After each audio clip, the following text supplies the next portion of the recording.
Hello student, welcome back to our channel bright side commerce. आज हम discuss करने वाले हैं बिजनेस स्टडीज़ का second chapter principle of management के बारे में। आज हम इसके बेसिक मीनिंग के बारे में देखेंगे और इसके फीचर्स के बारे में डिस्कस करेंगे। आई होप वीडियो को आप कंप्लीट देखना, उसके बाद में इस टॉपिक के रिलेटेड आपको डाउट्स बिल्कुल भी नहीं रहेंगे। अगर आपने पहले वाली वीडियो नहीं देखी है तो मैंने डिस्क्रिप्शन में लिंक डाल दिया, प्लीज़ वहाँ से जाके आप देख सकते हैं। चलो आज का टॉपिक करते हैं स्टार्ट। सबसे पहले हम जानते हैं प्रिंसिपल ऑफ मैनेजमेंट। तो प्रिंसिपल और मैनेजमेंट का बेसिक मीनिंग तो हमें पता है कि सभी वर्क को मैनेजर बिजनेस को सभी को एक सीक्वेंस में लेके चलना, सभी को एक मैनेज करने का काम करता है। जब प्रिंसिपल ऐड हो जाता है तो एक जनरल ट्रूथ की बात आ जाती है, यानी कि एक गाइडलाइंस की बात आती है कि principle is a fundamental statement truth that provide a guidance to thought and action. जो भी आप सोचते हो, थिंक, जो एक्शन काम करना चाहते हो, उसके बेसिक पे एक स्टेटमेंट, एक गाइडलाइंस प्रोवाइड करवाता है एक प्रिंसिपल। तो यानी कि प्रिंसिपल ऑफ मैनेजमेंट की बेसिक मीनिंग हम बोल सकते हैं कि principle of management refer to the guidelines for managerial behaviour in various situation and problem. यानी कि बिजनेस के अंदर आप भी देखते हो कि बेसिक बिजनेस के अंदर बहुत सारी प्रॉब्लम्स और सिचुएशन होती हैं जिसको फेस करना पड़ता है एक मैनेजमेंट को। तो मैनेजमेंट के उसको एक प्रॉपर गाइडलाइंस प्रोवाइड करवाता है कि एक सिचुएशन के अकॉर्डिंग उन प्रॉब्लम्स को कैसे डील किया जा सकता है। Principal of management guide managers and decision making. यानी कि प्रिंसिपल्स क्या करते हैं, प्रॉपर एक मैनेजमेंट को गाइडेंस प्रोवाइड करवाते हैं कि इस काम को ऐसे किया जा सकता है। इसमें सब ये बेसिक इसका मीनिंग है। आप आई होप आपको अच्छे से समझ में आ गई होगी। अब जानते हैं इसके फीचर्स के बारे में। तो सबसे पहला फीचर्स इसके अंदर आता है यूनिवर्सल अप्लीकेबिलिटी। यानी कि ये हर बिजनेस के अंदर, हर सिचुएशन में, हर ऑर्गेनाइजेशन में ये अप्लीकेबल होगा, यानी कि ये हर जगह यूज किया जाएगा। ये प्रिंसिपल हर जगह फॉलो होंगे। They can be applied in all types organisation business as well as non business, small as well as large enterprise. मतलब कि ये हर, चाहे छोटा हो, चाहे बड़ा बिजनेस हो, चाहे ऑर्गेनाइजेशन हो, उन सभी में ये फीचर, ये प्रिंसिपल्स अप्लाई होंगे। तो ये पहला इसका फीचर्स बना यूनिवर्सल अप्लीकेबिलिटी का। इसमें मैं आपसे चाहता हूँ कि इसमें केस स्टडी के रिलेटेड आपको आगे कोई भी प्रॉब्लम फेस नहीं करनी पड़े, तो प्लीज़ इस वीडियो को आप अच्छे से देखना, क्योंकि इसमें से ज़्यादातर केस स्टडी बनती हैं पॉइंट्स के थ्रू। तो आप पॉइंट को ध्यान से समझना, फिर आपको केस स्टडी में कोई भी प्रॉब्लम नहीं आएगी। दूसरा, जर्नल गाइडलाइंस। ओनली ये जर्नल गाइडलाइंस है, हमने पहले भी इसके मीनिंग में भी डिस्कस किया था। ये क्या बोलता है, they are general guidelines to action and decision. मतलब कि जो भी आप एक्शन लेते हो, डिसीजन लेते हो, however they don't provide readymade solution. The business environment is ever changing and dynamic. यानी कि रेडीमेड की तरह आपको एक प्रिंसिपल्स ये नहीं कि इसको फॉलो ही करना है आप, ये एक बदलता रहता है एवरी सिचुएशन के अकॉर्डिंग। तो मैनेजमेंट क्या कहते हैं कि सिर्फ जनरल गाइडलाइंस है, जो कि बिजनेस इन्वायरमेंट में रेडीमेड की क्यों नाम दिया, क्योंकि ये बिल्कुल ये नहीं है कि आप इसे ट्रूली एक्सेप्ट करो, ये सिचुएशन के अकॉर्डिंग ये बदलता रहता है। आगे पॉइंट आता है इसका फॉर्मेशन। यानी कि ये प्रिंसिपल जो मैनेजमेंट जो बनाए गए हैं हर एक कंपनी के लिए, ये एक एक्सपीरियंस बेस पे और एक मेन एक्सपर्ट के द्वारा ये प्रिंसिपल्स बनाए जाते हैं। They are developed after through research work on the base of experience of manager.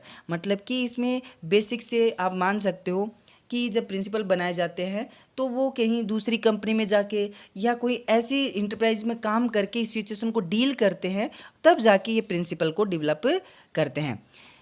आगे इसने बात की फ्लेक्सिबल प्रिंसिपल्स होते हैं, ये प्रॉपर एक फ्लेक्सिबल होते हैं, यानी कि सिचुएशन के अकॉर्डिंग, इन्वायरमेंट के अकॉर्डिंग, प्रॉब्लम्स के अकॉर्डिंग इन्हें बदला जा सकता है। तो which can be adapt in modify by presiding manager as per the demand of the situation as they are man made principles. जो भी प्रिंसिपल्स बनाए जाते हैं वो मैनेजर्स के अकॉर्डिंग, अपने डिमांड और सिचुएशन के अकॉर्डिंग उनको मॉडिफाई कर सकता है, चेंज कर सकता है। आगे हम बात करते हैं मेनली बिहेवियरल की। जैसे कि बिजनेस के अंदर बहुत सारे वर्कर्स होते हैं और एक एम्प्लॉयज़ होते हैं, यानी कि आप मान सकते हो जो मिडिल लेवल के मैनेजमेंट होते हैं, जो वर्कर्स के बीच में एक बिहेवियरल के अकॉर्डिंग कनेक्ट करना। यानी कि the principle of management are behavioural sense का मतलब influence human behaviour, help the understanding the relationship human resources and material resources in the organisation. यानी कि ऑर्गेनाइजेशन के अंदर जितने वर्कर्स होते हैं, जितने उसके अंदर रिसोर्सेज होते हैं, उनको एक साथ लेके आना, उनको एक प्रॉपर वे में काम करवाना। तो ये एक तरीके से हम बोल सकते हैं प्रिंसिपल मैनेजमेंट का मेनली बिहेवियरल है। कोजेज एंड इफेक्ट रिलेशनशिप, यानी कि कोजेज एंड इफेक्ट क्यों बोला गया, क्योंकि आप जैसा काम करोगे, जैसे कि आप इस प्रिंसिपल्स को अप्लाई करोगे तो आपको ये मिलेगा, यानी कि फ्यूचर में आपको इसका इफेक्ट ये देखने को मिलेगा। यानी कि they intended to establish relationship between cause and effect so that can be use similar situation.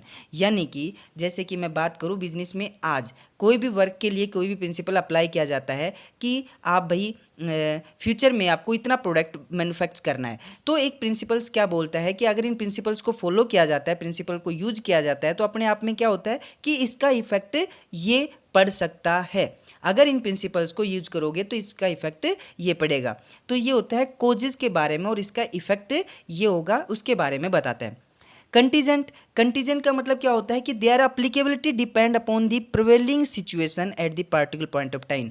यानी कि ये सिचुएशन के अकॉर्डिंग, एक सिचुएशन के अकॉर्डिंग ये अपने आप को चेंज कर लेता है। यानी कि प्रिंसिपल्स क्या बोलते हैं प्रिंसिपल मैनेजमेंट, कि जैसी सिचुएशन क्रिएट होती है, जैसी प्रॉब्लम्स आती हैं उस पॉइंट के ऊपर, पार्टिकुलर पॉइंट के ऊपर, वो उसी के अकॉर्डिंग चेंज हो जाता है। ये कि मान लो कि एक कंपनी के अंदर जो पहले वेज सैलरी दी जा रही है, मतलब कि एक जो भी वर्कर्स होते हैं प्रिंसिपल्स के अकॉर्डिंग उनको बड़ी अच्छी तरह से सैलरी मिल रही है, सैलरी मिल रही है क्योंकि वो एक पार्टिकुलर पॉइंट के सिचुएशन को शो कर रहा है। लेकिन अगर सिचुएशन अलग है, कुछ अलग, या कोई भी मान सकते हो कि कंपनी के अंदर लॉसेस हो रहे हैं, तो उसके सिचुएशन के अकॉर्डिंग उनको वेजेस और सैलरी में कुछ अलग देखने को मिलेगा। यानी कि उसमें चेंजमेंट हम कर सकते हैं। पहले सैलरी अच्छी खासी मिलती थी, अगर कंपनी को लॉस हो गया, कंपनी बिल्कुल ही बंद होने वाली है, तो वो एक सैलरी में कुछ कटौती कर सकते हैं। मतलब कि सिचुएशन के अकॉर्डिंग वो एक तरीके से बदल सकता है। तो हम ये सोच सकते हैं कि प्रिंसिपल क्या है, एक डिपेंड करता है उस सिचुएशन के ऊपर कि उस टाइम पे कैसी सिचुएशन है। ठीक है, आपको यहाँ तक आपको कंप्लीट समझ में आ गया होगा। अगर वीडियो आपको अच्छी लगी हो तो please like, share and subscribe जरूर करना। मिलते हैं नए टॉपिक के साथ में। Thank you.